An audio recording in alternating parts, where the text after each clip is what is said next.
ಯುಪಿಯಲ್ಲಿ ಭೀಕರ ಅಗ್ನಿ ಅವಘಡ, ಕೋಚಿಂಗ್ ಸೆಂಟರ್ಗೆ ಬೆಂಕಿ, 15 ವಿದ್ಯಾರ್ಥಿಗಳು ಸಜೀವ ದಹನ.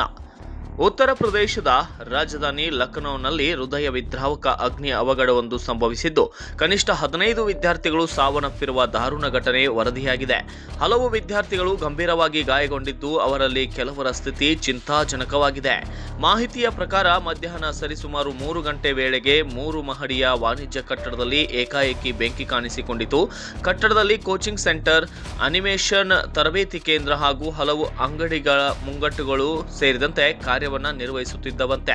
ತರಗತಿಗಳು ನಡೆಯುತ್ತಿದ್ದ ಸಮಯದಲ್ಲೇ ಬೆಂಕಿ ವ್ಯಾಪಿಸಿದ್ದರಿಂದ ವಿದ್ಯಾರ್ಥಿಗಳಲ್ಲಿ ಆತಂಕ ಮತ್ತು ಗೊಂದಲ ಕೂಡ ಉಂಟಾಗಿತ್ತು. ದಟ್ಟ ಹೊಗೆ ಮತ್ತು ಬೆಂಕಿಯ ಜ್ವಾಲೆಗಳು ಕೆಲವೇ ನಿಮಿಷಗಳಲ್ಲಿ ಕಟ್ಟಡವನ್ನ ಆವರಿಸಿವೆ.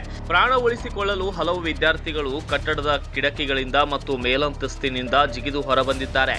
ಕೆಲವರನ್ನು ಸ್ಥಳೀಯರು ಮತ್ತು ರಕ್ಷಣಾ ಸಿಬ್ಬಂದಿ ಸುರಕ್ಷಿತವಾಗಿ ಹೊರತೆಗೆದರೆ, ದುರಾದೃಷ್ಟವಶಾತ್ ಹಲವರು ಒಳಗೆ ಸಿಲುಕಿ ಮೃತಪಟ್ಟಿದ್ದಾರೆ. ಅಗ್ನಿಶಾಮಕ ದಳದ ಸಿಬ್ಬಂದಿ ಹಲವು ವಾಹನಗಳೊಂದಿಗೆ ಸ್ಥಳಕ್ಕೆ ಧಾವಿಸಿ ಬೆಂಕಿಯನ್ನು ನಿಯಂತ್ರಿಸಲು ಗಂಟೆಗಳ ಕಾಲ ಕಾರ್ಯಾಚರಣೆ ನಡೆಸಿದರು. ಗಾಯಾಳುಗಳನ್ನು ಸಮೀಪದ ಆಸ್ಪತ್ರೆಗಳಿಗೆ ದಾಖಲಿಸಲಾಗಿದ್ದು, ಚಿಕಿತ್ಸೆ ಮುಂದುವರೆದಿದೆ. ಈ ದುರಂತಕ್ಕೆ ಪ್ರಧಾನಿ ನರೇಂದ್ರ ಮೋದಿ ತೀವ್ರ ಸಂತಾಪ ವ್ಯಕ್ತಪಡಿಸಿದ್ದು, ಮೃತರ ಕುಟುಂಬಗಳಿಗೆ ತಲಾ 2 ಲಕ್ಷ ರೂಪಾಯಿ ಹಾಗೂ ಗಾಯಾಳುಗಳಿಗೆ 50,000 ರೂಪಾಯಿ ಪರಿಹಾರ ಘೋಷಿಸಿದ್ದಾರೆ. ಇದೇ ವೇಳೆ ಯುಪಿ ಸಿಎಂ ಯೋಗಿ ಆದಿತ್ಯನಾಥ್ ಅವರು ತಮ್ಮ ಅಲಿಗಢ್ ಪ್ರವಾಸವನ್ನ ಮಧ್ಯದಲ್ಲೇ ರದ್ದುಪಡಿಸಿ ಲಖನೌಗೆ ಮರಳಿದ್ದಾರೆ. ಘಟನೆ ಕುರಿತು ಉನ್ನತ ಮಟ್ಟದ ತನಿಖೆಗೆ ಆದೇಶ ನೀಡಲಾಗಿದ್ದು, ಬೆಂಕಿ ಅವಘಡಕ್ಕೆ ನಿಖರ ಕಾರಣವೇನು ಎಂಬುದನ್ನು ಪತ್ತೆ ಹಚ್ಚುವ ಕಾರ್ಯ ಕೂಡ ಆರಂಭವಾಗಿದೆ.